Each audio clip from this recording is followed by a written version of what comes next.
अल्हम्दुलिल्लाहि रब्बिल आलमीन वस्सलातु वस्सलामु अला सय्यिदिल मुरसलीन व अला आलिहि व अस्हाबिहि अजमाइन। हज़रत अबू हुरैरा रज़ियल्लाहु तआला अन्हु बयान फरमाते हैं, रसूल अकरम नूर मुजस्सम सल्लल्लाहु अलैहि वालिहि वसल्लम ने इरशाद फरमाया, बंदों के अमाल हर हफ्ते में 2 दिन पीर और जुमारात को अल्लाह रब्बुल इज़्ज़त की बारगाह में पेश किए जाते हैं।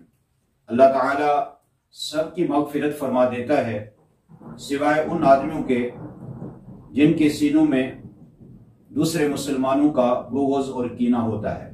अल्लाह ताला इरशाद फरमाता है कि फरिश्तों इनको इनके हाल पे छोड़ दो यहाँ तक कि इनके सीने बुग़्ज़ और कीने से पाक हो जाए। ये मुस्लिम शरीफ की हदीस पाक है और एक हदीस मुबारका में जो तिरमिज़ी शरीफ के अंदर हदीस पाक है, हजूर नबी करीम सल्लल्लाहु अलैहि वसल्लम ने हजरत अनस रज़ियल्लाहु तआला अन्हु को नसीहत फरमाई कि ऐ बेटे, अगर तुमसे हो सके तो सुबह शाम अपने दिल के अंदर किसी मुसलमान का कीना न रखो।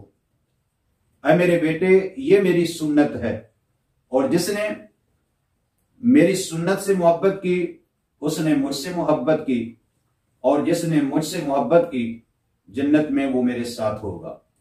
तो इन दोनों हदीस मुबारका के अंदर बताया गया है कि मुसलमान का जो सीना है, दिल है, वो बुग़्ज़ और कीने से पाक होना चाहिए।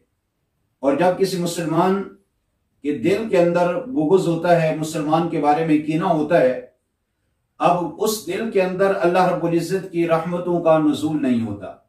अब वो खुद जिसके सीने में बुग़्ज़ और कीना है खुद अपने आप को जलाता रहता है। बल्कि बाज ऐसे नमाजी, रोजादार, हाजी, उम्रा करने वाले अपने तमाम आमाल की जो नेकियां होती हैं सिर्फ इन रूहानी बीमारियों की वजह से, हसद की वजह से, बुग़्ज़ कीने की वजह से उनकी नेकियां ज़ाया हो जाती हैं, उनको पता भी नहीं चलता। तो बाज सिर्फ लोग ऐसे भी हैं, मेरे आका करीम सल्लल्लाहु अलैहि वसल्लम के एक हदीस पाक में कि सरकार ने फरमाया कि एक आदमी के अल्लाह पाक सिर्फ इसलिए बख्शिश फरमा देता है उसका सीना बुग़्ज़ और कीने से पाक होता है। अब एक हदीस मुबारका में जो सही हदीस पाक है, मेरे आका करीम सल्लल्लाहु अलैहि वसल्लम मस्जिद में बैठे हैं, सरकार ने सहाबा से फरमाया कि मेरे सहाबा, अगर किसी आदमी के दिल में शौक हो, दुनिया के अंदर किसी जन्नती को देखना चाहे, इस दरवाजे से एक आदमी आएगा, वो यकीनी जन्नती है, उसको देख लेना। अब सहाबा किराम उस दरवाजे की तरफ देखने लगे और कौन सा ऐसा खुश नसीब दाखिल होता है जिसको आका करीम सल्लल्लाहु अलैहि वसल्लम ने यकीनी जन्नती करार दिया है। तो सहाबा फरमाते हैं, थोड़ी देर गुजरी थी, एक आदमी आया, ताजा ताजा वुजू किया हुआ है, एक हाथ में लोटा है, दूसरे में जूते पकड़े हुए हैं। सहाबा किराम ने उसको देखा, उसकी किस्मत पे रश किया। अब दूसरा दिन आया तो रहमत आलम सल्लल्लाहु अलैहि वसल्लम की उसी तरह महफिल सजी है। सरकार ने फिर फरमाया, मेरे साहबा, कोई आदमी अगर दुनिया के अंदर यकीनी जन्नती को देखना चाहे, इस दरवाजे से एक आदमी आएगा, उसको देखना, वो जन्नत में जाएगा। साहबा किराम की निगाहें फिर दरवाजे पे लग गई। दूसरा दिन आया तो रसूल पाक सल्लल्लाहु अलैहि वसल्लम के साहबी फरमाते, फिर वही शख्स उसी हालत के अंदर फिर उस दरवाजे से दाखिल हुआ।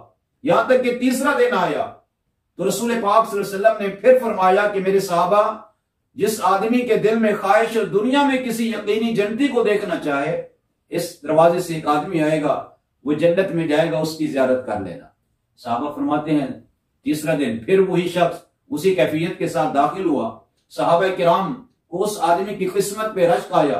तो एक आदमी ने दिल में सोचा कि मैं जाकर इसके घर में देखूं तो सही, इसका अमल क्या है, क्या करता है कि 3 दिन मुसलसल रहमत आलम सल्लल्लाहु अलैहि वसल्लम ने जिसको जन्नती करार दिया है, वो आदमी उसके घर गए। वो भी हजूर के सहाबी थे। कहा कि मैं तुम्हारे साथ रहना चाहता हूं और मेहमान बन के रहना चाहता हूं। रात को देखा, इशा की नमाज पढ़ी, इशा की नमाज पढ़ के सो गए और रात के वक्त थोड़ा सा उठकर तहज्जुद की नमाज पढ़ी, फिर सो गए। अब उन्होंने कोई ऐसा अमल न देखा जो उनको यकीनी तौर पर जन्नती करार दे रहा हो। अब उस सहाबे की नजर में तो ये था कि ये कोई बहुत बड़ा अमल करता है जिसकी वजह से 3 दिन मुसलसल आका करीम सल्लल्लाहु अलैहि वसल्लम ने इसको जन्नत की बिशारत दी है, जन्नती करार दिया है। और जो मेहमान बने थे साहब, उन्होंने दिल में सोचा इससे तो ज्यादा अमल हम भी करते हैं। जब वो वहां से रुखसत होने लगे तो उस आदमी से कहा कि मैं तेरे पास इसलिए आया था कि आका करीम सल्लल्लाहु अलैहि वसल्लम ने तुझे 3 दिन जन्नती करार दिया है और मैं तेरा अमल देखना चाहता था। मुझे तो कोई ऐसा अमल नजर नहीं आया जो हमसे जुदागाना हो। तो उस सहाबी ने कहा कि अमल तो मेरा यही है जो तुमने देख लिया है। हाँ, एक बात जरूर है, जब सुबह होती है मैं दिल की तरफ मुतवज्जे होता हूं, मैं देखता हूं मेरा दिल बुग़्ज़ और कीने से पाक होता है। जब शाम होती है फिर मैं दिल की तरफ मुतवज्जे होता हूं, दिल को देखता हूं, मेरे दिल के अंदर किसी का बुग़्ज़ और कीना नहीं होता। सुबह शाम मैं दिल की तरफ मुतवज्जे होता हूं, मेरे दिल के अंदर किसी मुसलमान के बारे में ना बुग़्ज़ होता है, ना कीना होता है, ना हसद होती है। बस यही मेरा अमल है। तो साहबी ने कहा तेरे इसी अमल की वजह से रहमत आलम सल्लल्लाहु अलैहि वसल्लम ने तुझे यकीनी जन्नती करार दिया है।